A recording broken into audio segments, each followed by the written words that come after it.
Sejam todos muito bem-vindos à Certfarm, Escola de Formação Prática. O meu nome é Miguel Fragoso, eu sou economista e contabilista certificado.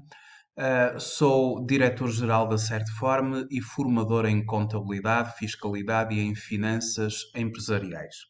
Esta é a rúbrica Trate as Finanças por Tu e hoje vamos falar sobre a venda da casa. Ou seja, o que é que acontece se um de nós vender a nossa casa? O que vai acontecer em termos da fiscalidade, no que diz respeito, claro, ao IRS?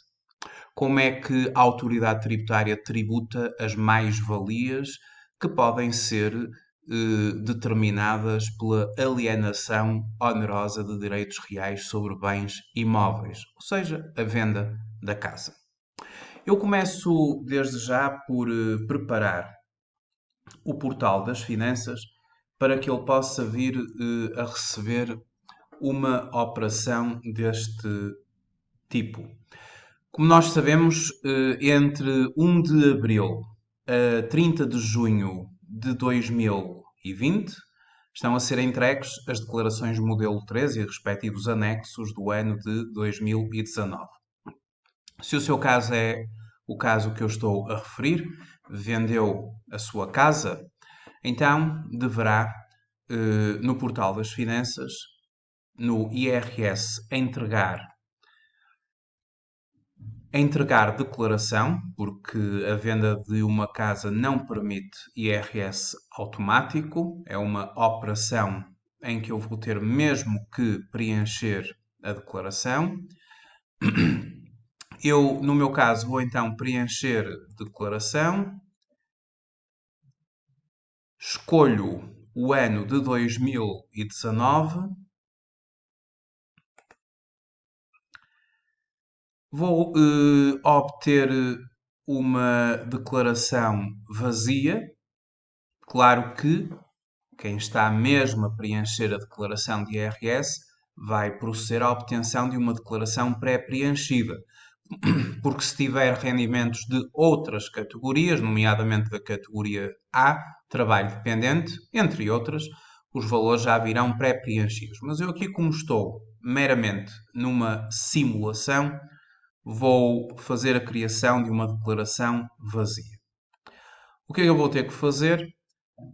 Eu vou ter que, no caso específico da alienação onerosa de direitos reais sobre bens imóveis, traduzindo venda de uma casa, eu vou criar o anexo G. Vou abrir o anexo G. E no anexo G, estas operações elas serão declaradas no quadro 4, alienação onerosa de direitos reais sobre bens imóveis, artigo 10º, número 1, a linha A do Código do IRS. E, portanto, vai ser aqui, neste quadro número 4, onde eu irei identificar o imóvel, o titular do mesmo, o ano da venda, o mês da venda, o valor da venda e depois os dados respeitantes à compra, nomeadamente o ano de compra, o mês, o valor, se incorria em despesas e encargos, nomeadamente notariais e, por exemplo, uma comissão paga a uma imobiliária, e depois a identificação matricial do imóvel.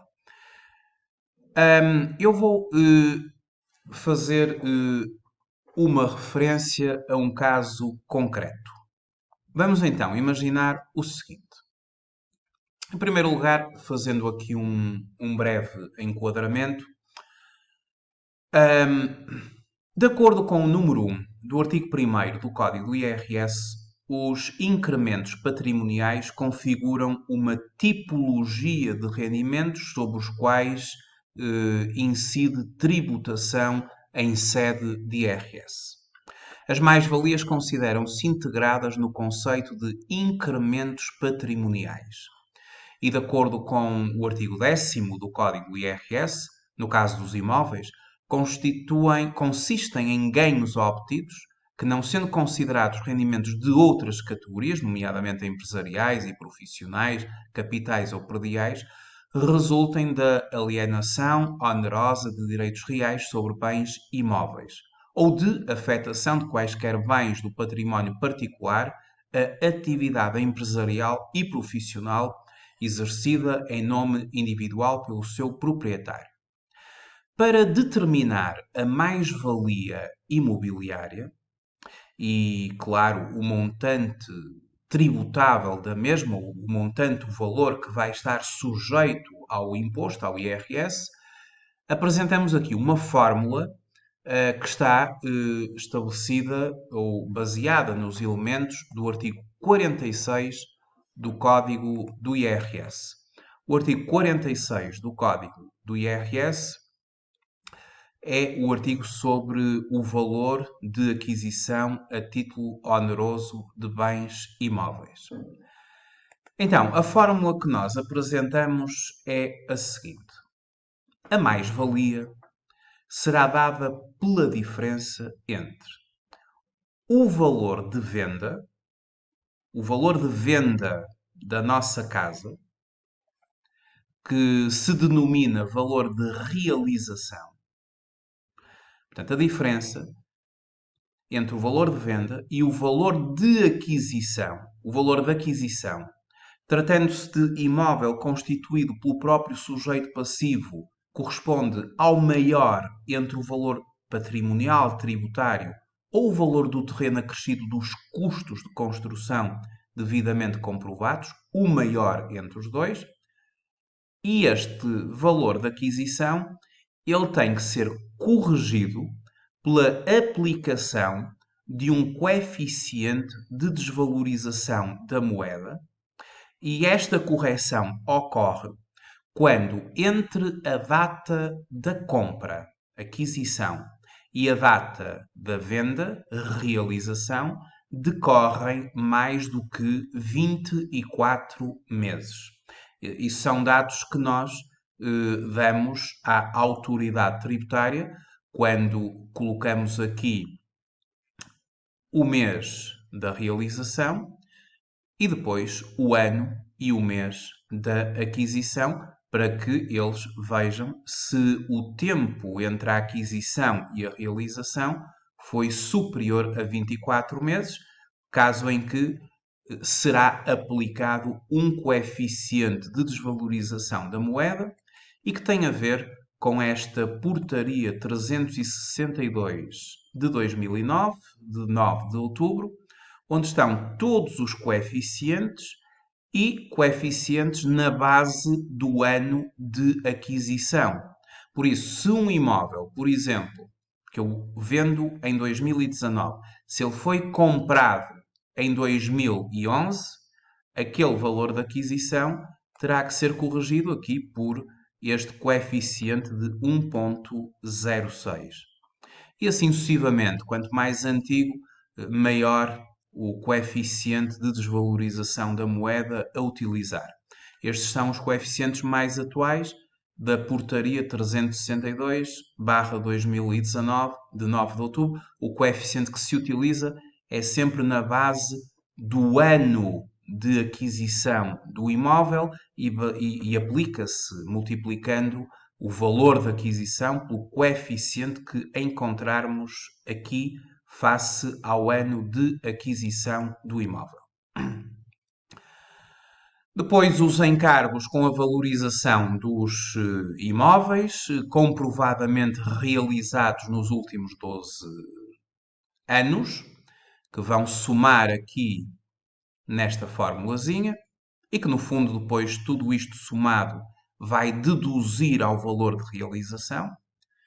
E quanto menor a mais-valia, tanto melhor, porque o valor de realização, ao valor de realização, abate todo este conjunto. E, portanto, quanto maior este conjunto, menor será esta diferença e menor será a mais-valia. E quanto menor a mais-valia, menos imposto, logicamente, vamos pagar. Portanto, isto são tudo componentes negativas que vão subtrair ao valor de venda. Outra componente que depois vai abater ou somar a este conjunto para abater ao valor da venda são as despesas necessárias e efetivamente praticadas inerentes à aquisição e alienação, bem como a indemnização comprovadamente paga pela renúncia onerosa a posições contratuais ou a outros direitos inerentes a contratos relativos a esses bens. E estas despesas necessárias, nomeadamente as despesas notariais, elas depois serão aqui na parte de despesas e encargos, serão aqui declaradas para que a autoridade tributária tome o devido conhecimento para que possa aplicar esta fórmula. Se o valor patrimonial tributário do imóvel for superior ao valor de realização ou ao valor de aquisição, é o valor patrimonial tributário que se considera no cálculo da mais-valia.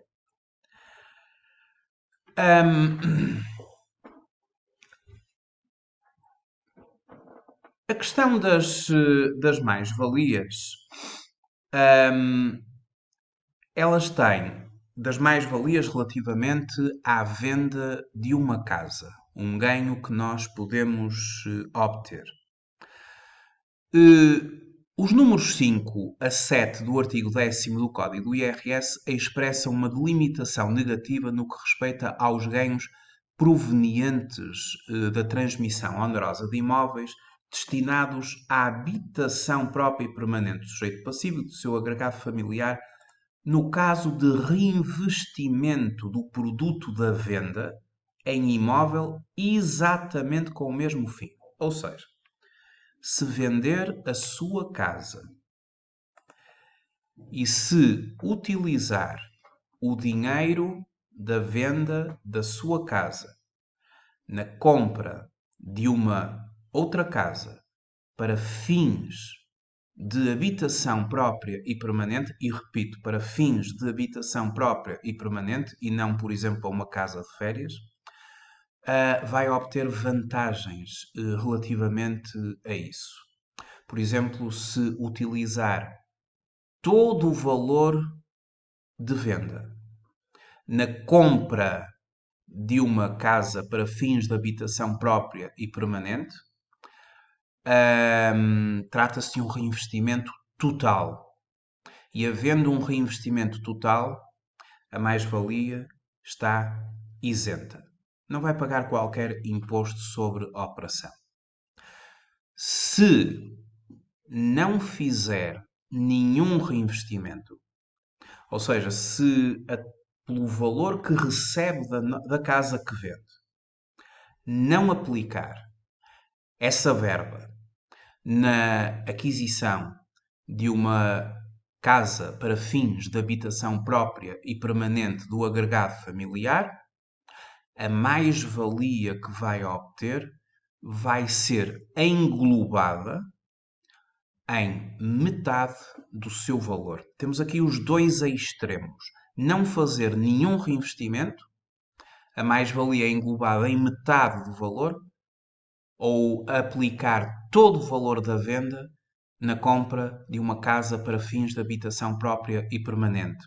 Reinvestimento total. Então aí a mais-valia goza de isenção. Depois há uma situação, digamos que mista, em que eu apenas vou aplicar parte do valor da venda da minha casa, ou do valor da venda da casa antiga, claro, na aquisição de uma casa para fins de habitação própria e permanente. Por exemplo, vendi uma casa por 150 mil euros e agora desses 150 mil euros, vou aplicar, por exemplo, 110 mil numa casa para fins de habitação própria e permanente. O que é que acontece? Reinvestimento parcial.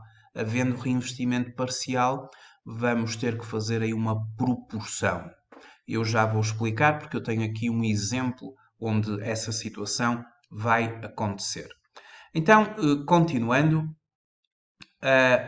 Esta exclusão de tributação prende-se então com o reconhecimento da proteção devida à aquisição ou melhoramento de imóveis destinados para habitação própria e permanente do contribuinte ou do seu agregado familiar. Assim, são excluídos de tributação os ganhos provenientes da transmissão onerosa de imóveis destinados à habitação própria e permanente do sujeito passivo ou do seu agregado familiar, desde que verificadas cumulativamente as seguintes condições.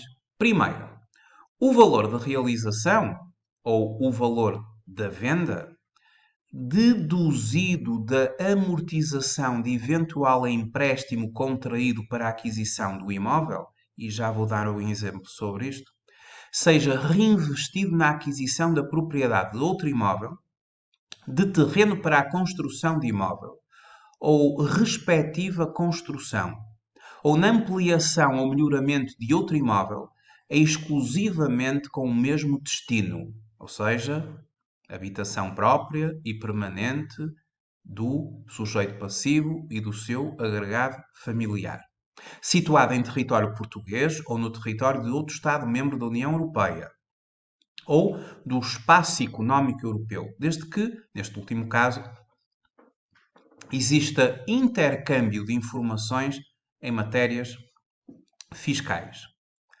E agora os prazos para o reinvestimento. É que quando nós fazemos reinvestimento, quando é nossa intenção realizar um reinvestimento, e dessa forma até podermos ficar isentos da tributação sobre a mais-valia, para além do quadro 4, onde nós identificamos todos os elementos da aquisição e da respectiva realização ou venda, nós temos que preencher o quadro 5.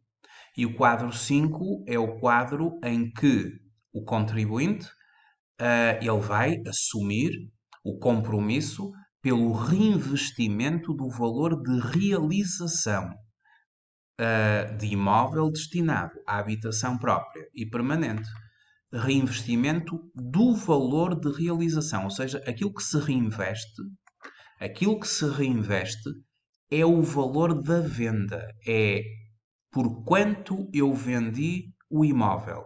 O dinheiro que recebi da outra parte é esse o valor que eu posso reinvestir na totalidade, ou apenas em parte, ou nem sequer reinvestir. Mas se eu fizer o reinvestimento, tem que ser numa casa para fins de habitação própria e permanente do próprio sujeito passivo e do seu agregado familiar. E aqui neste quadro 5 colocam-se os elementos do reinvestimento. E ao preencher o quadro número 5, nós assumimos também os prazos que a autoridade tributária nos dá para que o reinvestimento, ou seja, a compra da casa para fins de habitação própria e permanente, possa ser feito. E aqui nestes campos estão os prazos todos. O reinvestimento pode ser feito antes da venda. O valor de realização reinvestido nos 24 meses anteriores à data de alienação. O reinvestimento pode ser após a venda. Valor de realização reinvestido no ano da declaração após a data de alienação. O reinvestimento pode ser feito no primeiro ano seguinte. O reinvestimento pode ser feito no segundo ano seguinte. O valor de realização pode ser reinvestido no terceiro ano seguinte, dentro dos 36 meses após a venda. Então, nós temos aqui uns prazos bastante alargados para a assunção do compromisso ao reinvestimento. E o que aqui está escrito na própria declaração anexo G quadro 5, onde se faz o compromisso, onde se assume o compromisso pelo reinvestimento, é exatamente o que a lei prevê. Ou seja, o reinvestimento previsto na linha anterior seja efetuado entre os 24 meses anteriores, que era aqui neste campo, aqui, entre os 24 meses anteriores, 5.007, seria ali onde eu colocaria o valor reinvestido se eu tivesse reinvestido mesmo antes de ter vendido. E os 36 meses posteriores, contados da data de realização. E os 36 meses posteriores será dentro do próprio ano, 5.008, no ano seguinte, 5.009, no segundo ano seguinte e nos 36 meses seguintes, que ainda irá para um ano, para um terceiro ano. Claro que não vai cobrir toda a parte, porque são 36 meses a contar da data da venda, da data da alienação. O sujeito passivo manifesta a intenção de proceder ao reinvestimento, ainda que parcial, mencionando o respectivo montante na declaração de rendimentos relativa ao ano de alienação. Pronto, foi isto que eu estive a explicar. É aqui neste quadro 5 do anexo G, onde se manifesta esta intenção ou já a realização do reinvestimento, porque se eu já o fiz anteriormente à realização, ele já está feito. Ou se eu o faço no próprio ano, também já está feito. A partir daí, serão compromissos que eu vou assumir para o ano seguinte, o segundo ano seguinte e os 36 meses seguintes após a data da realização ou da venda. Se o sujeito passivo não manifestar intenção pelo reinvestimento, como já disse, metade do valor da mais-valia será objeto de englobamento para a formação do rendimento líquido total. Se o sujeito passivo manifestar intenção pela aplicação de todo o valor de realização na aquisição de casa para fins de habitação própria e permanente, chama-se isso reinvestimento total, o valor da mais-valia está isento. Claro que tudo tem que ser declarado no anexo G, mas a autoridade tributária, detectando este facto, concede-nos isenção. No caso de reinvestimento parcial, em que a intenção de aplicar o valor de realização na aquisição de imóvel para fins de habitação própria e permanente corresponde apenas a uma parte do valor de realização, deverá ser calculada a respectiva proporção afeta ao reinvestimento. Então vamos dar um exemplo para que isto fique mais claro. Então, o exemplo é o seguinte. A Mariana vendeu no ano de 2019, pelo valor de 175.000 euros, uma moradia destinada à sua habitação própria e permanente, que havia construído em 2005 num terreno herdado pelo seu pai. A referida moradia teve um custo de construção de 90.000 euros e foi inscrita na matriz pelo valor de 120.000 euros. Com o produto da venda, ou seja, com os 175.000 euros, a Mariana pagou o remanescente do empréstimo bancário que ainda tinha em dívida, no valor de 25.000 euros. E adquiriu uma segunda moradia para a habitação própria e permanente que custou 300.000 euros, tendo solicitado um empréstimo a um banco no valor de 180.000 euros. Sabe-se ainda que pagou 5% de comissão a uma agência pela intermediação na venda da habitação. As tais despesas que depois terão que ser tidas em conta aqui na formulazinha nas despesas necessárias e efetivamente praticadas inerentes à aquisição e alienação. Vamos então construir a nossa fórmula na base de todos estes dados. Esta é mais uma vez a fórmula para fazer o cálculo da mais-valia. Então, Aplicando a fórmula, o valor de realização, o valor de venda são 175 mil euros. O valor de aquisição é 120 mil. Porquê? Porque, apesar do custo de construção ter sido 90 mil, foi inscrita na matriz pelo valor de 120 mil e prevalece o valor da matriz. E, portanto, o valor patrimonial superior ao valor de construção é o valor patrimonial que vai contar. Depois, o coeficiente de desvalorização da moeda. Este bem foi adquirido, ou este imóvel foi construído no ano de 2005 e, portanto, para o ano de 2005 aplica-se o coeficiente de 1,20.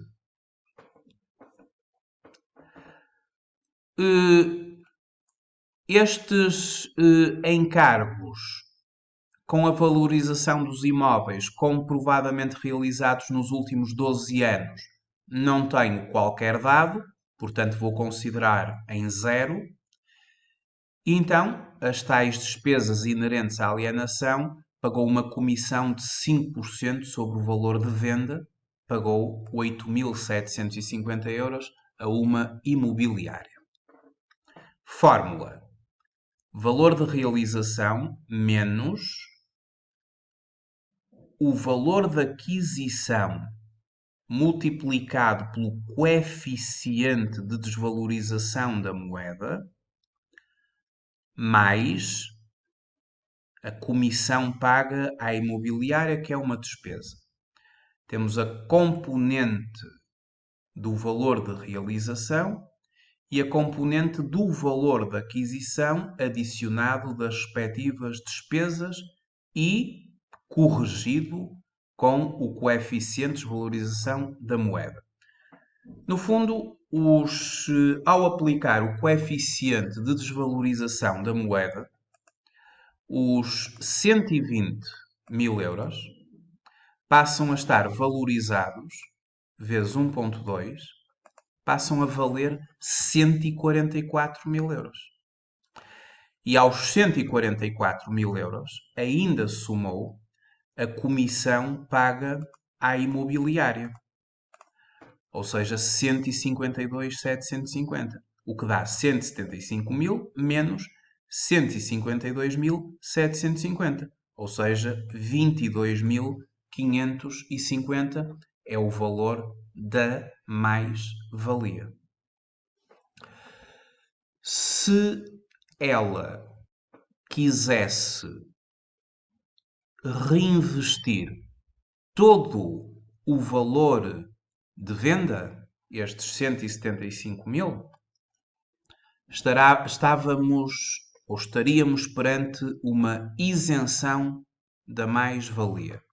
Se ela não quisesse de todo reinvestir, se ela não aplicasse o valor da venda na aquisição de uma habitação própria e permanente, metade deste valor teria que ser objeto de englobamento e, posteriormente, sujeito a tributação pelas taxas gerais do IRS, porque estas mais-valias, elas são obrigatoriamente englobadas. Portanto, as mais-valias respeitantes à venda da casa, elas são englobadas. Englobadas significa que são adicionadas, somadas aos rendimentos líquidos das restantes categorias que o agregado familiar possa vir a ter, como trabalho dependente, como trabalho independente, como perdiais, etc. E tudo junto, formando um valor único, será objeto de aplicação das taxas previstas, as chamadas taxas gerais, previstas no artigo 68. Ou seja, o rendimento líquido total vai ser posteriormente, e caso estejamos perante casados, e optem pela tributação em conjunto, o rendimento líquido total é dividido por 2 pela aplicação de um quociente familiar e depois encontra-se a respectiva taxa que vai tributar aquele rendimento líquido total. Depois de aplicar a taxa, volta-se a multiplicar, a autoridade tributária volta a multiplicar por 2. Portanto, quando se tratam de casados ou de uniões de facto, e que optam por entregar a declaração modelo 3 em conjunto, o rendimento líquido total, ou rendimento global líquido, que é o somatório dos rendimentos líquidos das diversas categorias, para as quais esta categoria G, no âmbito da alienação onerosa de bens reais sobre bens de alienação onerosa de direitos sobre bens imóveis, também contaria em termos do rendimento líquido para a soma. Divide-se por 2 porque entregam em conjunto, aplica-se a taxa e depois volta-se a multiplicar por 2. Se entregar a declaração sozinho, porque sou, por exemplo, solteiro, não casado, divorciado, viúvo, ou porque opto ou sigo a regra geral atual no código do IRS, que é a entrega em separado, não haverá aplicação do quociente familiar. Mas, voltando aqui à questão da mais-valia, a pergunta é a seguinte: que valor vai ser englobado pelas finanças? Zero? Metade? Como é que funciona? Bem, no caso que nós aqui temos, esta é uma situação mais complexa do que o normal, pelo seguinte. Existem aqui uns empréstimos, um empréstimo que foi pago de 25 mil euros e existe um empréstimo que foi pedido de 180 mil euros. E quando existem empréstimos, nós vamos ter que aplicar uma formulazinha que nos vai permitir calcular a percentagem de reinvestimento. Era ótimo que a percentagem de reinvestimento desse 100%. Se esta percentagem de reinvestimento der 100%, esta mais-valia fica isenta. Porque eu sei que ela reinvestiu. O problema é que há aqui uns empréstimos. E então nós temos que calcular a percentagem de reinvestimento. E essa percentagem de reinvestimento é dada por esta forma. É o valor de aquisição da nova casa. A esse valor, subtrai o novo empréstimo obtido, a dividir pelo valor de venda da casa antiga, ao qual subtrai a amortização do empréstimo antigo. Portanto, o pagamento, a liquidação do empréstimo. Então, de acordo com os nossos valores, isto funciona assim. Quanto é que custou a nova casa? A nova casa custou 300 mil euros. E estes 300 mil euros terão que ser abatidos 180 mil pelo empréstimo que ela solicitou ao banco. 300 mil menos 180 fica com 120.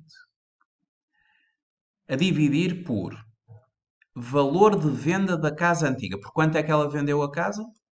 Já sabemos que vendeu a casa por 175 mil euros. E vai deduzir o valor do empréstimo que pagou, o empréstimo antigo, 25 mil. 120 a dividir por 150.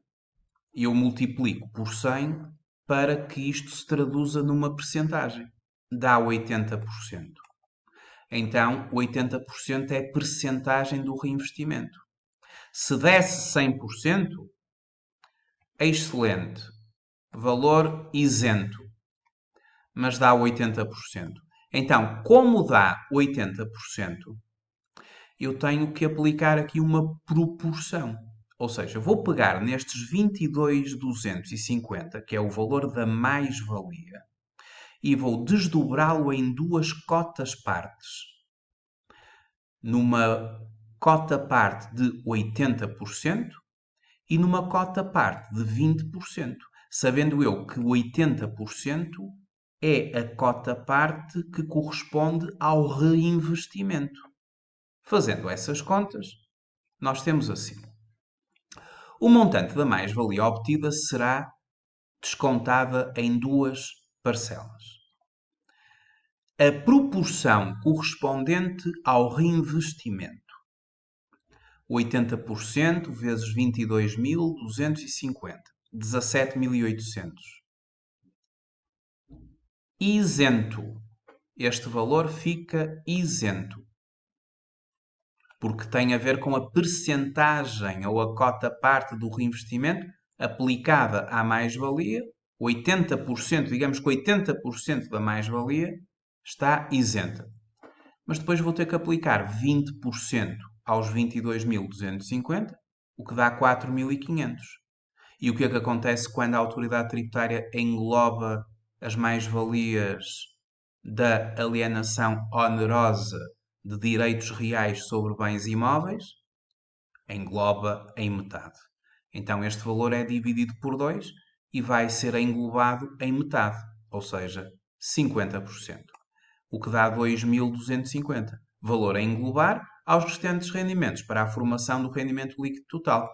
Ou seja, se a Mariana tiver outros rendimentos, por exemplo, rendimento do trabalho dependente, o rendimento líquido do trabalho dependente, que é o rendimento bruto menos uma dedução específica que se aplica ao trabalho dependente, é somado a este valor. E se ela, por exemplo, for solteira, não há aplicação de coeficiente ou de quociente familiar, porque só se divide o valor por 2 para a aplicação de taxa do artigo 68, só se aplica quociente familiar quando se tratam de casados ou unidos de facto que optam pela entrega em conjunto. Imaginem que ela é não casada, é solteira. O rendimento líquido da categoria A foi, por exemplo, de 20.000 euros. Então, esses 20.000 euros soma-se este valor. E a autoridade tributária vai aplicar, dentro do respectivo escalão, e, portanto, será taxada à taxa correspondente do artigo 68. Estes são os escalões de rendimento coletável e os rendimentos líquidos das várias categorias objeto de englobamento. A categoria A é obrigatoriamente objeto de englobamento. A categoria G, no âmbito das mais-valias das casas, é objeto de englobamento. A categoria G tem outros tipos de rendimentos, nomeadamente dos valores mobiliários, venda de ações, em que o contribuinte pode optar por não englobar e pode optar pela aplicação de uma taxa especial, que lhe pode ser bastante mais favorável do que estas taxas, é uma opção, mas aqui nesta mais-valia não há opção. Nesta mais-valia da venda da casa, ela é adicionada aos rendimentos líquidos das restantes categorias e enquadrado tudo, o valor global, num escalão e aplicar-se-á a respectiva taxa de imposto. Ou seja, no caso da Mariana, ela terá um acréscimo ao seu rendimento de 2.250. Este artigo que eu aqui coloco teve como fonte uma publicação que eu assino, que é o Informador Fiscal, e na CertForm nós desenvolvemos vários cursos, quer em sistema e-learning, quer em sistema live streaming, onde matérias de fiscalidade, de contabilidade, de finanças empresariais, entre outras, são abordadas. E o tema que aqui abordei, nomeadamente a categoria G, as mais-valias, é uma matéria desenvolvida em diversos cursos onde nós colocamos no programa um módulo de IRS. Espero ter sido, enfim, esta é uma matéria um tanto complexa, especialmente aqui pela questão das proporções do reinvestimento, mas penso que ficou claro como é que a autoridade tributária tributa as mais-valias das casas. Resumindo e concluindo, o mais importante é o seguinte: isto é o mais importante de tudo. Se vender a sua casa, recebe um valor pela venda. Se vender por um valor acima do que tinha adquirido há uns anos atrás, vai obter uma mais-valia pela aplicação desta formulazinha. Valor de venda menos valor de aquisição, e o valor da aquisição é todo aumentado perante estas variáveis. Só tem uma mais-valia porque vendeu acima do valor de compra. Tem que saber como é que essa mais-valia vai ser tributada. E então, tudo está dependente do que vai fazer com o valor que recebe, com o valor de venda. Porque reinvestimento significa utilizar o valor da venda. Mas a autoridade tributária só permite que exista reinvestimento nesta matéria se nós utilizarmos o valor da venda na compra de uma casa para fins de habitação própria e permanente. Tem que ser esse o objetivo. E então, se eu utilizar todo o valor da venda da casa para comprar a nova casa para fins de habitação própria e permanente, eu tenho um reinvestimento total. E nesse caso, isenção. Ou seja, a mais-valia que eu vou obter está isenta. Se eu não utilizar o valor de venda da casa para a aquisição de uma casa para fins de habitação própria e permanente, não há qualquer reinvestimento e, consequentemente, metade da mais-valia vai ser englobada e vai ser objeto de tributação. E depois temos o exemplo que eu dei, que é um exemplo mais complexo, em que existe um reinvestimento parcial e depois também existe a questão dos empréstimos. O empréstimo que eu peço e o empréstimo que eu pago. Pedir um empréstimo, se analisarem a fórmula, prejudica. Pagar um empréstimo beneficia. Isto tudo porque, se analisarmos aqui esta formulazinha final, temos uma relação entre numerador e denominador, não é? Eu gostaria muito que isto desse 100%. Mas porquê é que isto não deu 100% ou mais do que 100%? Porque eu tenho aqui 120 em 150. E estes 120 em 150 foi porque aos 300 a aquisição da nova casa foi retirado os 180 mil euros do empréstimo que obteve. Só prejudicou este empréstimo. Porque este empréstimo obtido diminuiu aqui perfeitamente o numerador, porque eu gostaria muito de ter pelo menos 150 em 150.